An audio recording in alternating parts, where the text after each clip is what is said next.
Well, the way that it's trending, yes. And I think that a lot of that has to be attributed to the fact that many, I've said this a couple of times, but these Monster Energy Series drivers are not in this event. And we ran 4 events earlier this year with a Dash for Cash that there was no Monster Energy Series drivers. And, with the limitations for these drivers even getting into these events, it's starting to open the field up more and more every year.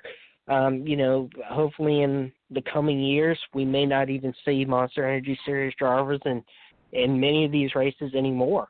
The Xfinity Series is starting a new brand identity with themselves of trying to get these news drivers out there. I think, the frustration in the past has been, every weekend I see Brad Keselowski, I see,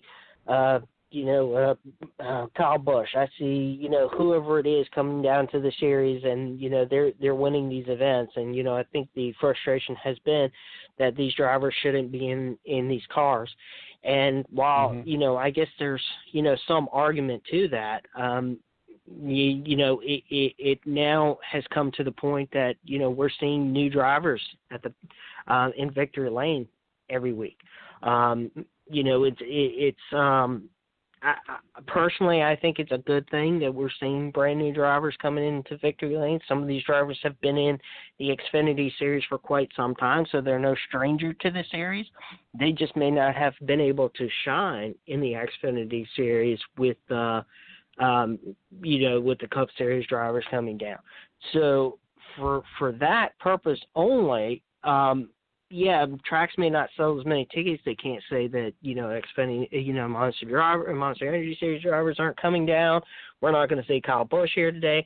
But, for everybody that, it kind of scoffs at that a little bit, there's a lot of fans out there that says, great, I'm glad I don't have to come to the race and, or I'm coming to the race and I know that Kyle Busch is going to win, or I know that Brad Keselowski will win, or I know whoever is going to win.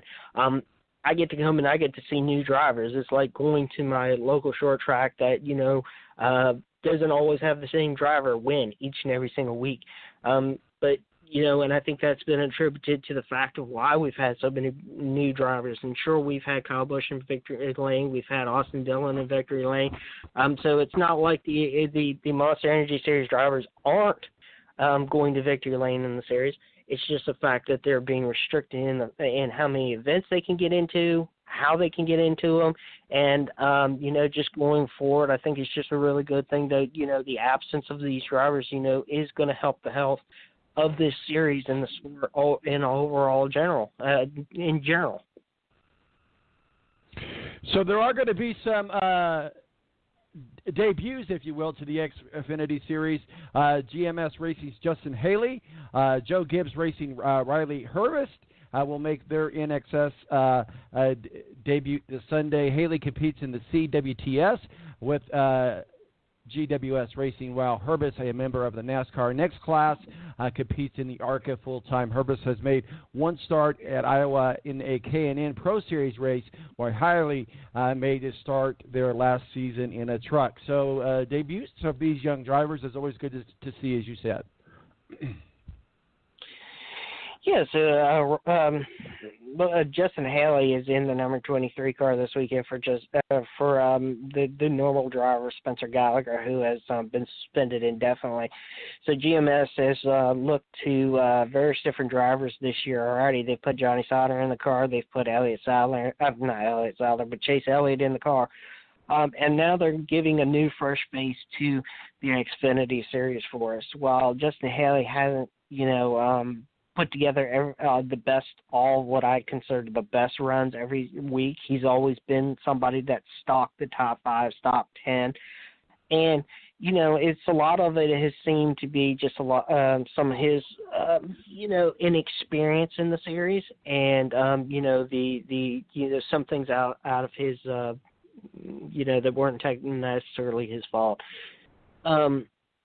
For Haley to come over in a place like Iowa, it kind of puts an even, everybody is kind of almost on the even playing field out there. I mean, it almost seems like a place like, like Daytona without the restricted plates, because it's so short you get around this track pretty quickly, but you can also fall a lap down.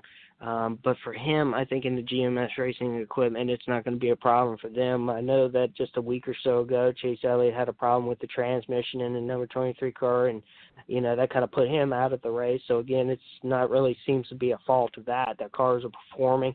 And Justin Haley, again, I think he's going to have an opportunity to go out there and maybe run some more races beyond that. But, this is a good starting point. This is a good place to get your feet wet at the same time and also go out there and be able to compete for, a fairly decent finish. As far as Riley himself, the ARCA Series, he's been in the ARCA Series and the Can-Am Series, so, he's no stranger there to Iowa.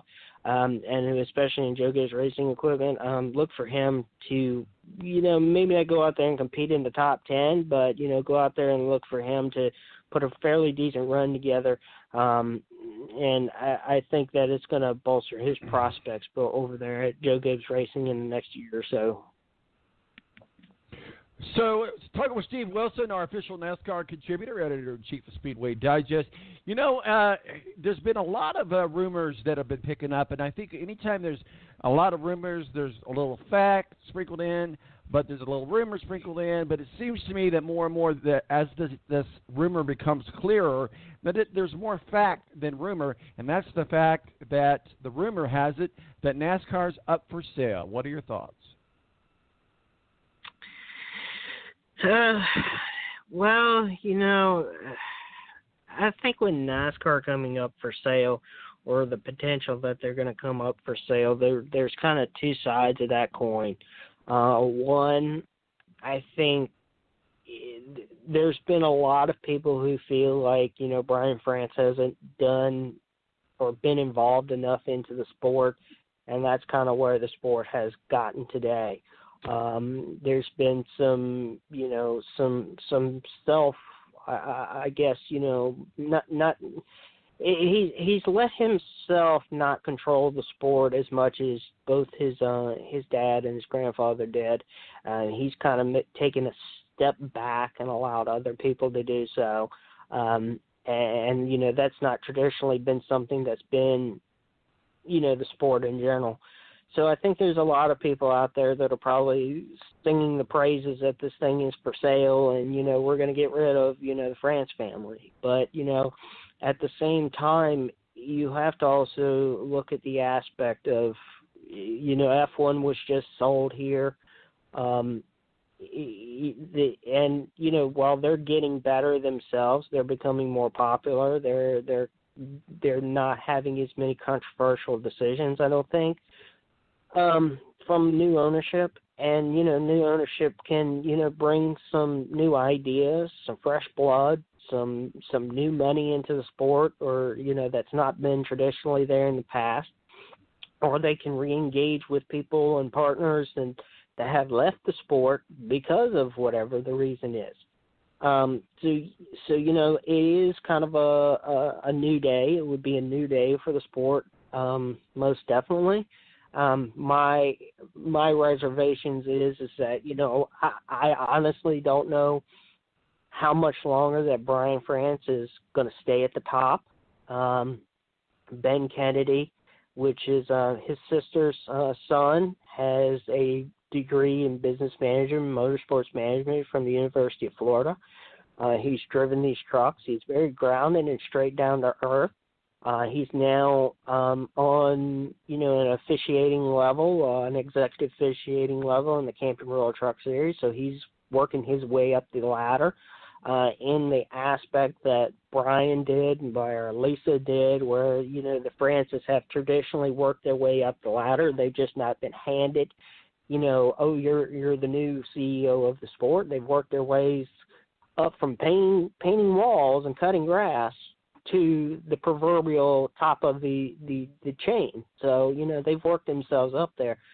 I think there's a lot of good blood, and there's some changes that could be made in the sport, most definitely. I think that Ben is very grounded in that aspect, that he's giving the opportunity and the series isn't sold. But at the same time, it again gives new blood, new money, new ideas to the sport if the France family wasn't in control. So whatever happens in the future, I think is really just going to be dependent on, Brian really doesn't have much of an authoritative figure anymore in the sport. He's sold most of his shares to both his sister and Jim and others that are in the family. While he is, the CEO of the sport, the most of the decision making has been offloaded away from him to others. And for that fact, it's really going to depend on if they get what they feel is a fair value for the sport. And maybe this is what it's all about. Maybe it's just trying to determine how much the sport is worth, because they are coming back up into good negotiations for TVs. They're coming back up for negotiations in their next 5-year deal with the tracks. After 2019, the Monster Energy Series or Monster Energy themselves will no longer be in the sport, and they're looking for a new structure to brand the sport in the sponsorship level, more like Indy Car does with their partnerships. So maybe this is all them going out there and trying to figure out what the market is. But, if they do end up selling it, it may or may not be a good day, and it may be a good day in the fact that, again, we're bringing in new blood, new money, and new ideas, or maybe this thing gets picked up by somebody that doesn't really understand what the sport is and sees it on an entertainment level more than a sports venture. So you know what you have now, but you don't know what you're going to get. And there's a lot of questions that still come up with this. And there's a lot of rumor and there's some fact in there, but at the end of the day, until somebody says that this thing has been sold,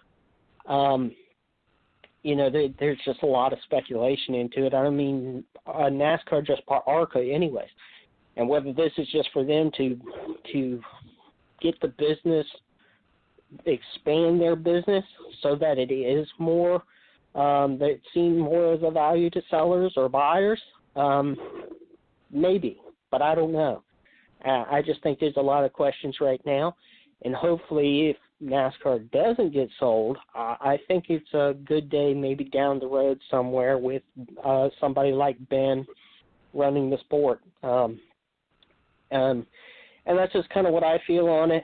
I don't know, I'm not privy to any kind of information, but just what I've heard and read and seen, I think there's just still a lot of questions at this point.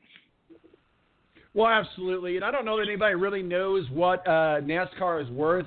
I know people have said that they could see it being sold for somewhere around $2.2 billion. I've heard that there might be a union, if you will, of team owners that would purchase NASCAR and would be owned by teams. I've heard that racetracks have decided that maybe they would come together. It's clear that there's a problem here because, well, you just look at here at Indianapolis or Richmond, for that matter, right in your backyard. Both of us have great tracks that are known for racing. Race day traffic just humongously bad.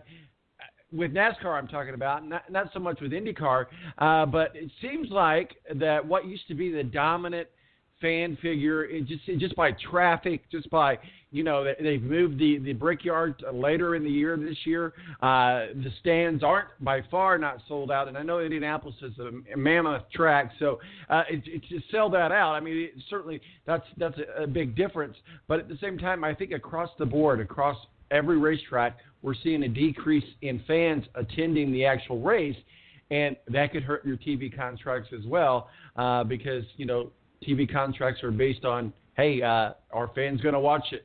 If fans aren't going to watch it, we're not going to spend millions of dollars for it. So certainly there's some issues that need to be resolved. You're seeing people, like your Tony Stewarts and like your Jeff Gordon and like your Dale Earnhardts retiring, and unfortunately they're not getting new drivers to that level fast enough. So there's a problem somewhere. I don't know what it is. Maybe it is time to sell, or maybe it's time to go public or something where they have more of an option of who's on their board and so forth. But we've been talking with Steve Wilson of Speedway Digest, our official NASCAR contributor. Any final words of wisdom for us, sir? Yeah, I just